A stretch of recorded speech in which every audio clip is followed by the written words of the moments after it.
Welcome to Inside Mansfield City Schools. Today we're talking about the Spanish Immersion School.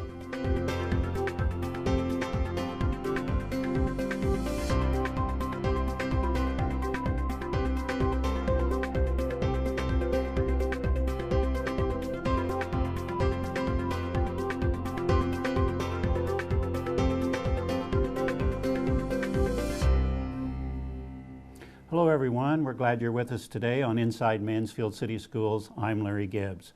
Today our topic is the Spanish Immersion School, now in its 8th year, and our guests to start the program are Principal Gabe Costa and Teacher Jordi Brunet, yes. Correct? Correct. Good morning. Good morning. Glad to see both of you. 8 years for the Spanish Immersion Yes. School already, Mr. Costa, and you've been there a big part of that time. I've been there 5 of those, yes. 5 of those years, a year or so after they moved from Ray Melton, which now has the Board of Education, into our own building in Brinkerhoff. We've gone over this before, but for viewers who might not be aware, a little bit about your background in education. I've taught for a total of 18 years, most of it in Texas, teaching bilingual students, immigrants, teaching, and then I spent about 7-8 years in Mexico, teaching and living. And in that capacity down there, you were sort of the reverse. You were teaching. Yeah, I taught the English component, and then I had a partner who taught the Spanish component. But you're an Ohio native, aren't you? Yes, I am. Ohio native, Ohio State, Kent State graduate. Mm-hmm.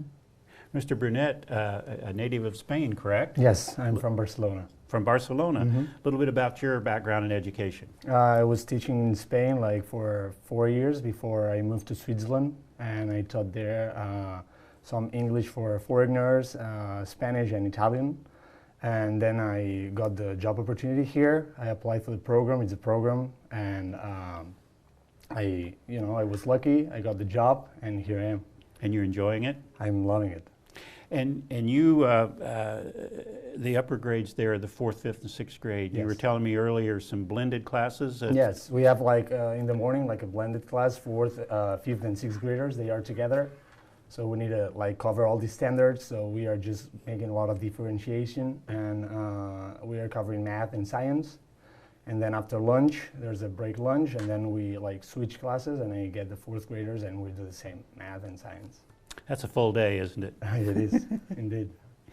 Mr. Costa, let's refresh folks to exactly what do we mean by immersion? That the students, rather than have one segment in a long school day of Spanish, from kinder to 2nd grade, their full day is spent in Spanish. So they learn math, science, social studies, language arts, all in Spanish, all the instruction. So I would assume then as kindergartners, the first step is a vocabulary. You build a vocabulary? Sure, you build vocabulary, you build some simple phrases so you can have some general communication. And really the first stage is the students understanding what the teacher's saying in what we call the target language, which would be Spanish in our case. And Mr. Brunet, by the time they're in the 4th grade and you're hearing their fluency in Spanish is impressive to you? It's fantastic. I mean, they just speak naturally. They don't think. They don't have to translate in their minds. That's like the great perk of this program, that their understanding is almost like a native understanding. When they talk, they have their limitations like a kid can have in English. But I mean, it's mostly like native speaking. And that's important, isn't it, Mr. Costa? It's not that the native speaking, the way they speak is as important as the words they know, isn't it? Yeah, I think it's one of the reasons why when Ms. Nash started the program, she brought in visiting teachers from Spain to get that native pronunciation, the native accent, and then the students pick that up as well. And I've always heard it said, and I believe it, that if you start children at a young age with a second language, it's much easier than if we wait till we're like adults and then we try it. Has that been your finding, Mr. Brunet? Definitely. I mean, it happened to me, like I started like English when I was like probably in 4th grade, but we always were taught like, I think 1 hour a week, and that's not enough at all. I mean, I had to like start from scratch when I was 27. My English again. So, and then you never reach a point in your life that you can be able to like speak like a native speaker. and it's always tough, and you always have like holes in your brain that you cannot feel. Well, your English is excellent, Mr. No, Brunet. thank you.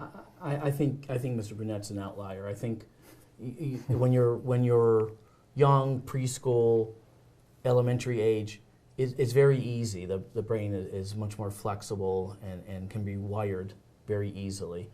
I think once you get into intermediate grades, middle school grades, then it takes a bit more work. I really think that Mr. Brunet's an outlier in how native he's able to speak, native-like he's able to speak English. And another thing, Mr. Costa, that I wanted to emphasize today is to viewers who, again, we're immersed in Spanish, that's what we're teaching kids, but it's all about the core subjects too. It's no different than any other school when it comes to the requirements to state standards, correct? That's right. We have the same diagnostics in the primary grades, and then we have the same state proficiency tests. And in fact, we have 4 grades that get tested in the state proficiency in our building because we go to 6th grade. And those students at the Spanish Immersion School have tested very well, haven't they, on the state level? Yes, we've been very